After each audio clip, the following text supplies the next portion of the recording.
कोई बात नहीं, मुझे पता लग रहा आप लोगों ने क्या किया हुआ है। ये जितने भी सिटी बजा रहे हैं ना, उनका प्रोफेशन का पता है मुझे। आप सभी को नमस्कार। नमस्कार। आज ही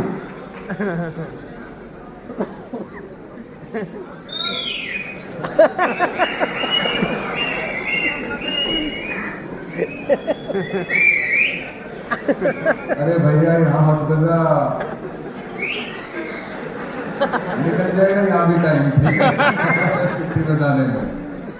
चलो, सबसे पहले तो आप लोगों का बहुत बहुत शुक्रिया इस मान सम्मान के लिए। और 2-4 मिनट मुझे भी मिला मौका। मैं कुछ देर पहले अंदर गया था तो बोला नसीब सर आपको बोलने का मौका ही नहीं मिलता। मैं बोला कि मुझे बोलने की जरूरत ही नहीं अभी, क्योंकि बोलने वाले हमारे टीम में भी काफी होंगे और बाकी गुरुजी बैठे हैं, तो मुझे बोलने की जरूरत नहीं है अभी। तो 2 मिनट का वक्त मिला है, उसमें बस इसलिए आया हूं कि आज का जो ये रिकॉग्निशन प्रोग्राम है, जो आपके हमारे बीच में कुछ हमारे भाई और बहन आए, जिन लोगों ने आज जिस संस्था पे बिलीव किया, भरोसा किया, आज से 2 साल पहले, 3 साल पहले, 4 साल पहले, 5 साल पहले, यानी जब भी उन्होंने एक विश्वास करके शुरुआत की और आज उन्होंने सामान्य एक रैंक यानी एक लेवल अचीव किया, उनको आज रिकॉग्निशन हुई, तो मैं मेरी तरफ से उन सब लोगों को बधाई देने आया हूँ। तो मेरी तरफ से आज की जो सबसे बड़ी रिकॉग्निशन इस प्रोग्राम में हुई, मैं उनको बहुत बहुत बधाई देना चाहूँगा। हमारे संदीप सर, आज बहुत बड़ी रिकॉग्निशन है, आज रॉयल डायमंड बने, उसके बाद तीन डायमंड हमारे मिस्टर ननीचंद जी, डायमंड मिस्टर राजेश जी, और star sapphire Ruby star, sapphire Ruby star, topaz, और भी आगे एमरल्ड, प्लेटिनम, जितने भी लोग आएंगे, तो मेरी तरफ से उन तमाम अचीवर्स को ढेर सारी शुभकामनाएं। ऊपर वाले से दुआ करता हूं कि मालिक उनको ये अचीवमेंट बिल्कुल लगातार देता रहे और फास्ट देता रहे।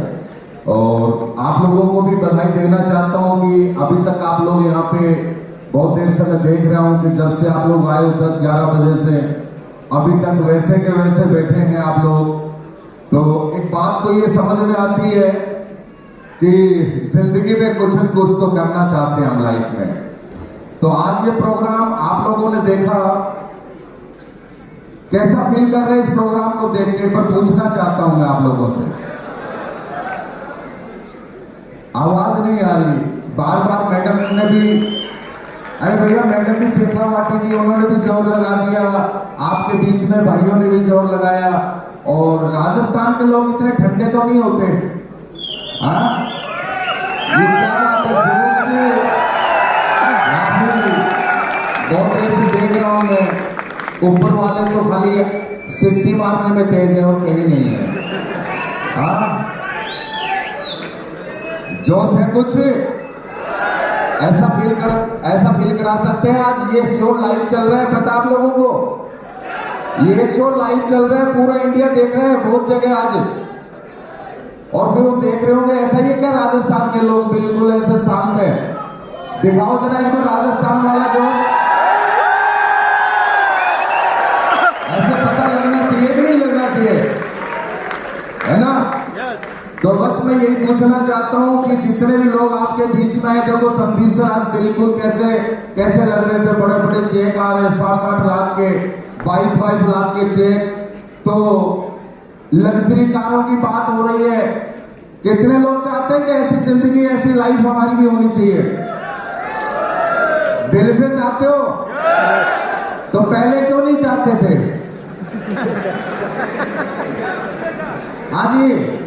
आज ही चाहते हो या पहले भी चाहते थे? चाहते थे दोस्त, हम पहले भी चाहते थे, ऐसा नहीं है। हम नहीं, हमारे माँ बाप भी चाहते थे, हमारे दादा और दादी भी चाहते थे ऐसी लाइफ। ऐसा नहीं कि आज ही हम चाहते हैं, आज नहीं, चाहते हम पहले से ही है।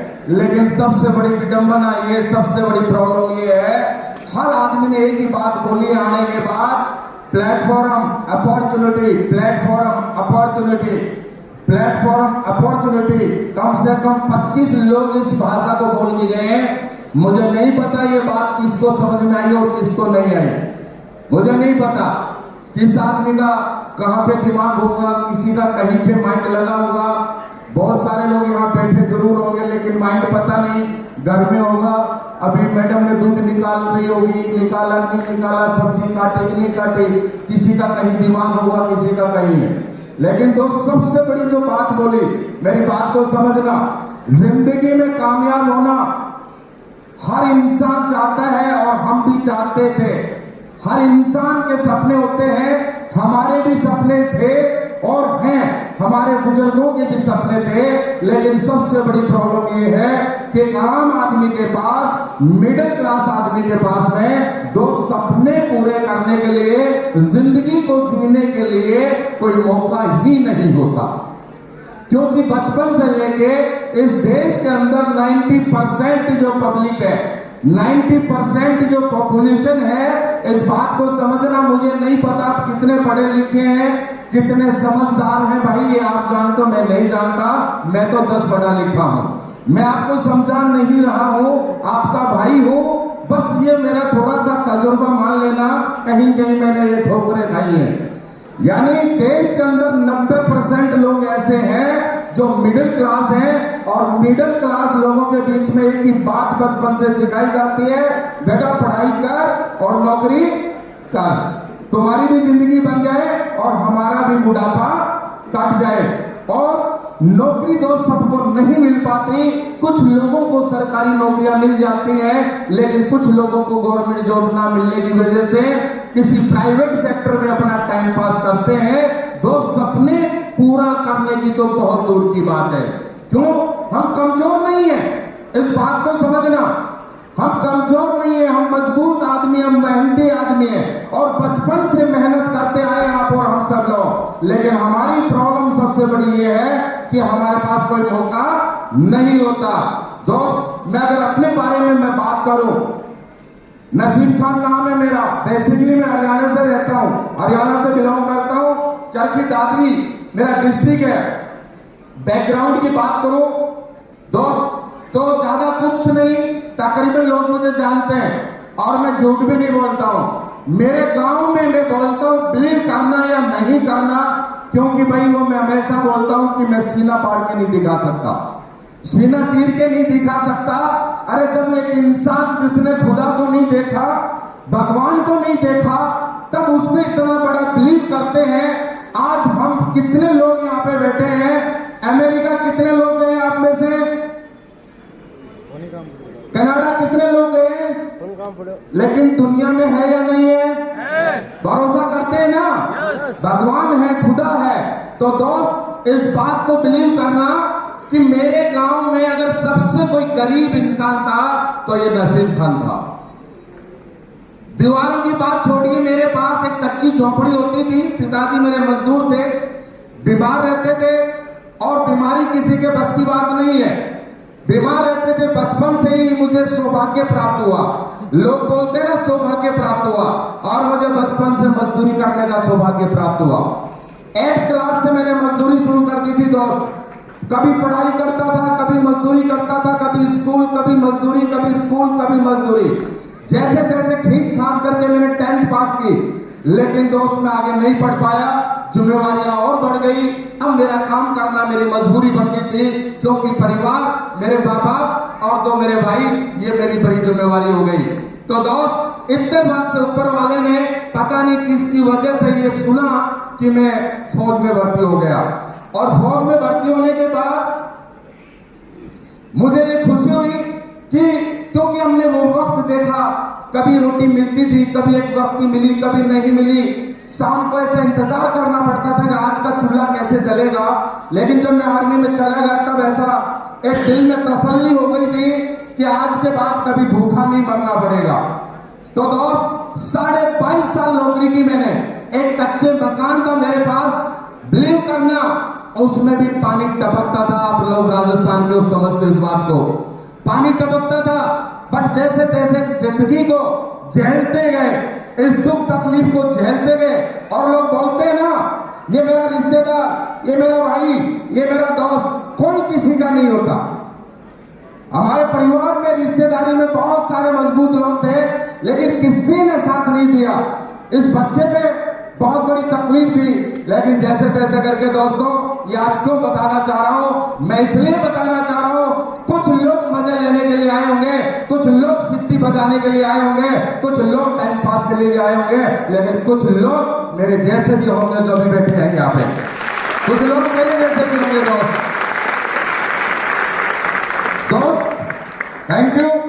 आर्मी में गया, 22.5 साल नौकरी की, लेकिन मजबूरी, अकेला कमाने वाला, पिताजी बीमार, भाई छोटे, दोस्त कोई प्रॉपर्टी नहीं, कुछ नहीं था हमारे पास। एक सैलरी आती थी उस टाइम में, बहुत सारे आर्मी वाले लोग बैठे होंगे, वो सैलरी भी इतनी नहीं होती थी। जब आता था तो दूध का, सब्जी का, अनाज का, क्यों मेरे पास खेती भी नहीं थी। जो पैसा लेके आता था उसी में चला जाता था। जब 1 महीने की छुट्टी या 20 दिन की छुट्टी काट के जाता था मैं, तो मैं कर्ज में ही वापस आता था कि वापस आने के बाद मुझे पैसा भेजना पड़ेगा। 22.5 साल नौकरी की दोस्त, 22.5 साल नौकरी करते करते जब मैं रिटायरमेंट तो आना ही पड़ता है, मैं रिटायरमेंट आया, 16.5 लाख रुपए लेके आया। 4 लाख रुपए मेरे कर्जे में गुजर गए, 4 लाख रुपए मेरे कर्जे में गुजर गए। मेरे गांव में मैंने बहुत ही 2 मकान बनाए। मैं कसम ऊपर वाले की खाती बोलता हूं, बिलीव करना यार, आज भी मेरे मकान जो है मेरे गांव में, उसको आज भी एक को प्लास्टर नहीं है, वैसे का वैसा ओपन ईंटें हैं। मैं झूठ नहीं बोलता हूं। कुछ लोग मेरे गांव में गए हैं, एक दलीप सिंह राठी बेटा होगा जो मेरे गांव में जाके आया, जो रेवाड़ी से है। मैं झूठ नहीं बोलता, आज भी मेरा घर वैसे का वैसा है। दूसरा मकान मैंने बनाया, लेकिन दोस्त इसके अलावा एक फौजी इंसान क्या कर सकता पूरी जिंदगी परिवार को पालते पालते। मेरे पास कुछ नहीं था। मैं आया रिटायरमेंट, सोचने लगा यार नसीब क्या होगा। 2 छोटे भाई, पिताजी एक्सपायर हो गए, भाइयों के पास कुछ नहीं है, मजदूरी करते हैं, इनका क्या करें। दोनों मकान दे करके, और दोस्त मैंने एक विजन, एक माइंड में मैंने लिया कि यार चल यहां से चलते हैं, राजस्थान झुंझुनू रहेंगे, क्योंकि मैंने सुना था कि वहां पर सीकर, कोटा, राजस्थान में बहुत अच्छी पढ़ाई होती है। 2 बेटे हैं, इनको अच्छे से पढ़ा लेंगे। वही सोच मेरी थी कि बच्चे नौकरी लग जाएंगे तो इनका भी काम अच्छा हो जाएगा, अपना भी टाइम पास बढ़िया हो जाएगा। तो झुंझुनू आया, और झुंझुनू आने के बाद मेरे मामा जी के साथ मैंने काम की शुरुआत की। वो नगर परिषद में ठेकेदारी का काम करते थे। करते करते मेरा टाइम बीतता गया। सुबह 4 बजे उठ के जाता था। मामा जी सफेद कुर्ते पजामे पहन के ठेकेदार थे, और मैं 4 बजे उठ के जाता था। क्रेशर पे मैंने सामान भिजवाना, पूरा दिन साइड पे रहना। मात्र 15,000 रुपए मिलते थे, 12,000 रुपए मेरी पेंशन थी। और मैं आप लोगों को क्या बताऊं, हकीकत में आप लोग हंसोगे, सुबह 4 बजे जाता था, रात को 12 बजे आता था। पहले तो कलर मेरा है ही ऐसा, और जब शाम को वो क्रेशर और सीमेंट में भर के आता था तो घर वालों डेली पहचानने बंद करते थे। समझ में नहीं आती थी ये सुबह गए वही है क्या, मजबूरी थी। ऐसे चलता गया काम, लेकिन बहुत दुखी था, बहुत चिंता थी, और टेंशन इतनी थी कि ये कैसे काम चलेगा यार। बच्चों की शादी नहीं कर पाए, बच्चों को मकान नहीं दिया, पूरी जिंदगी मजदूरी हमने कर ली, नौकरी हमने कर ली, अब होगा तो क्या होगा। भाई एक दिन बोलते हैं ना, जिंदगी में कुछ नहीं हो सकता जब तक ऊपर वाला खुश नहीं होता। क्या पता यार किसके कर्म से, किसकी दुआ से, किस हमारे बुजुर्गों ने, या किसकी क्या दुआ लगी, इत्तेफाक से बोलते हैं कि ऊपर वाला, लोग बोलते हैं ऊपर वाला देता छप्पर फाड़ के, ये टूटने वाला नहीं है, ये नहीं टूटेगा, किसी की छत टूट के नहीं आता। जब अगर हम ऊपर वाले से ज्यादा अरदास करते हैं, रो के गिड़गिड़ा के मांगते हैं, वो देता जरूर है।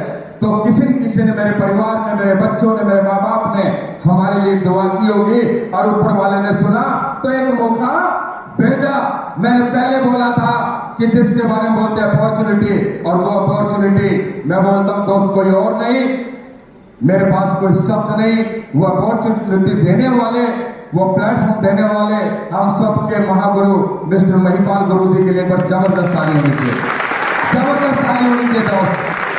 दोस्त दिनों में मौका दिया मुझे, झुंझुनू आए, प्लान दिखाया, और जैसे लोग बोलते हैं ना, लोग बहुत सारे बहाना बनाते हैं। यहाँ बैठ के कितने लोग पहली बार आए नए जो आज तक ये प्रोग्राम नहीं देखा और ये WPL के बारे में कुछ नहीं जानते। पहली बार कितने लोग 80% लोग बैठे, लेकिन फिर मैं बोलता हूं जाने के बाद जब आप लोगों से मुलाकात करेंगे ना, टाइम नहीं है, पैसा नहीं है, ये नहीं है, पूछ के बताऊंगा, ये करके बताऊंगा। लेकिन जिस दिन मैंने प्लान देखा, मैं अपना नसीब रियली में ये इंडस्ट्री आज ये मौका है, और कोई ऑप्शन है ही नहीं, और कोई ऑप्शन नहीं है जहां से तेरी जिंदगी बदल सकती है। लेकिन इत्तेफाक की बात, मैं एग्री हुआ, मैं खुश हुआ कि नसीब यहां से जिंदगी बदलेगी, अब तेरा मजा आएगा। अब मैंने जिस प्लान को देखा ना, इस प्लान को, अरे लगता क्या है 15,000, 20,000, 20,000 में तू 100 करोड़ का मालिक बन सकता है।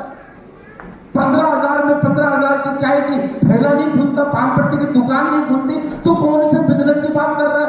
और यहाँ 15,000 लगा के थोड़े दिन मेहनत करके, जबकि मेहनत आप और हम पूरी जिंदगी करते आए हैं।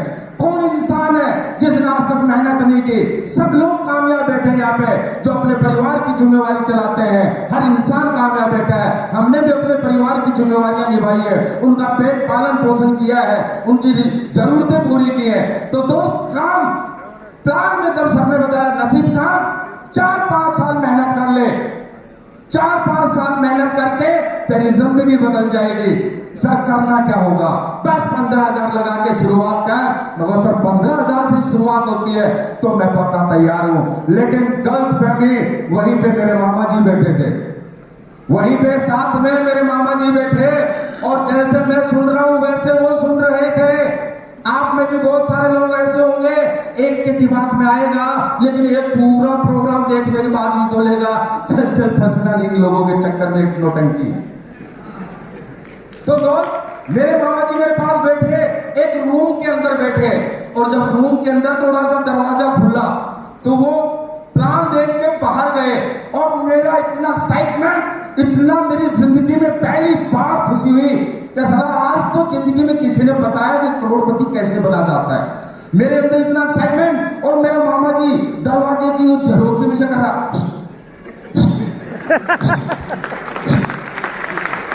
मेरा सुनिए कुछ खास बात बताएगा। मैं भाग के गया, वो सर आ रहा हूं। जब गया, फंसना नहीं, फंसना नहीं, तू फौजी आदमी है, तू अभी है रिटायरमेंट, बढ़िया ठेकेदारी कर, 15 देता हूं, 17 कर दूंगा, 20 कर दूंगा, तेरे को ठेकेदार बना दूंगा, ये कर दूंगा, वो कर दूंगा। यहां मैं होटल में रहता हूं, डेली मीटिंग होती है, टाई लगा के आते हैं, एक महीने नजर आते हैं, दूसरे नजर नहीं आते। तू अभी आया, तेरे को कुछ नहीं पता, सिविल की पढ़ने की मैं जानता हूं, तूने तेरी वहां जिंदगी बताई है। मगर ठीक है, टेंशन मत ले, नहीं करूंगा, माननी पड़ेगी मामा जी की बात, लेकिन मैं मानने वाला, क्योंकि मैं कौन था, और फौजी का दिमाग कहां होता है? कहां दिमाग होता है? घुटने में। अब दिमाग होता तो मैं मान लेता, लेकिन यार के पास दिमाग था नहीं, तो मैंने नहीं मानी। अब मामा जी को पता लग गया, इसने पैसा भी दे दिया, फॉर्म भी भरवा लिए, और वो मेरी मेडिसिन थी, वो भी मैंने जो प्रोडक्ट थे वो भी ले लिए, अपना बैग भर के ले लिया मैंने। मामा जी को लगा अब तो ये कहेगा, अब उसने अपनी पूरी कोशिश, हर आदमी कोशिश करेगा, और शायद आपके साथ भी होगी, नहीं तो होने वाली है, लोग कोशिश करेंगे पूरी। अब मेरे मामा जी को लगा ये मानने वाला नहीं है, तो उसने सोचा कि कैसे इसका कल्याण करो। उसने मेरे बेटे को फोन किया, बोला बेटा तेरे बाप को संभाल ले, तेरे बाप को संभाल ले। बोला दादाजी क्या हुआ? बोला पता लग जाएगा बाद में। बोला दादी जी बताओ तो सही। बोला बाद में पता लग जाएगा, संभाल ले। बोला बताओ तो सही। बोला आजकल वो गलत काम करने लगा। अब जिसके बेटे को पता लगे कि बाप गलत काम कर रहा है तो कैसे लगेगा? और तेरी मम्मी को भी बता देना। बोला दादाजी क्या बात हुई, बता दूं क्या? बोला हाँ दादाजी। बोला तेरा बाप आजकल डॉक्टर बन गया है, तेरा बाप आजकल डॉक्टर बन गया है। एक कंपनी से 2 आदमी आए थे, एक कंपनी के दिल्ली से चल के 2 आदमी आए थे, उनको पता नहीं क्या वो बना के चले गए, और तेरा बाप जो ना उनसे दवाई ले लिए, और अब तेरा बाप जो ना डॉक्टर बन गया। और डॉक्टर बना तो दवाई तो किसी को देगा, देगा और दुआई देगा, खाके को टपकेगा। दुआई देगा, खाके को टपकेगा। तो बेटा तू सोच ले, तेरी मम्मी को बता दे, पहले तो इसने जिंदगी बिताई फौज में और अब बच्ची बिताएगा जेल में। बच्ची कहां बिताएगा? जेल में। अब जिसके घर में ये समाचार मिल जाए कैसा माहौल होगा? शाम को गए मेरा भाई, महामार से भी भयंकर लड़ाई, वो जैसे WWE बोल रहा था बच्चा, लेकिन कुछ नहीं, मेरे को भरोसा था। सर ने बहुत बड़ा यकीन दिलाया था, बहुत बुरे वक्त देखे थे, बहुत बुरी जिंदगी देखी थी, आगे का सफर नजर आता था। तो शुरुआत की और शुरुआत करके काम करते गए। तकलीफ आई, तकलीफ जिंदगी में नहीं होती यार, ये चैलेंज होते हैं इंसान की लाइफ में। ये चैलेंज हर इंसान की जिंदगी में आते हैं। सबने एक ही बात बोली, नसीब खान अगर अपने परिवार को एक अच्छी लाइफ देना चाहता है, कुछ तकलीफ और चैलेंज आएगा और उनको झेलना पड़ेगा। ऐसे इंसान की किसी की जिंदगी नहीं बनती है। देव हर जिंदगी को झेलने के लिए तैयार है, हर मुसीबत को झेलने के लिए तैयार है। बस आप हमें गाइड करते जाइए, क्योंकि हम नहीं जानते क्या करना है क्या नहीं। दोस्त मैं इतना ही मैसेज नहीं, मैं इतना ही बोलना चाहूंगा, सर की गाइडलाइन मिलती रही, हमें कुछ नहीं पता था। हम फौजी आदमी 10 पढ़े लिखे थे, ना हिंदी आती ना अंग्रेजी आती, कुछ भी नहीं आता। फौज की भाषा आती वो यहां चलती नहीं। फौज की भाषा यहां चलेगी क्या? यहां चल नहीं सकती। यहां चलेगी तो सिस्टम खराब। तो दोस्त कुछ नहीं आता था, जैसे जैसे सर गाइड करते गए, चलते गए, कुछ लोग आए, कुछ लोग चले गए, कुछ लोग आए, कुछ लोगों ने सुना, कुछ लोगों ने नहीं सुना। क्या फर्क पड़ता है? कुछ लोग आए, कुछ लोग नहीं आए, कभी काम आहिस्ता, कभी तेज चला। तो मैंने सर को बोला, मैं बोला सर जिस तरीके से सोचा था उस तरीके से काम नहीं चल रहा। कुछ लोग आए वो छोड़ के भी चले गए। बोला नसीब खान क्या फर्क पड़ता है, छोड़ के चले गए। 150 करोड़ की दुनिया है यार, छोड़ के जाने दे। आने वाले भी तैयार बैठे हैं, आपके जैसे मेरे जैसे आने वाले भी तैयार बैठे हैं। बस एक सर ने बात बोली थी, एक सर ने बात बोली थी, तुम बताओ तुम रुकने के लिए तैयार हो या नहीं, लोग रुके या ना रुके।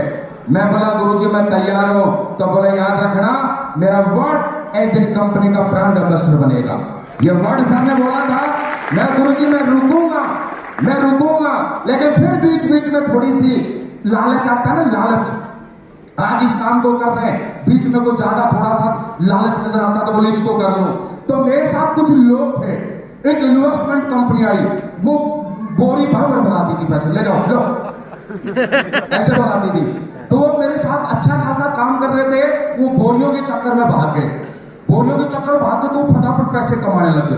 मैंने सोचा यार इससे तो ये अच्छा है, यहाँ तो पता नहीं क्या होगा कि नहीं होगा, यहाँ तो फटाफट कर लेंगे, फटाफट कर लेंगे।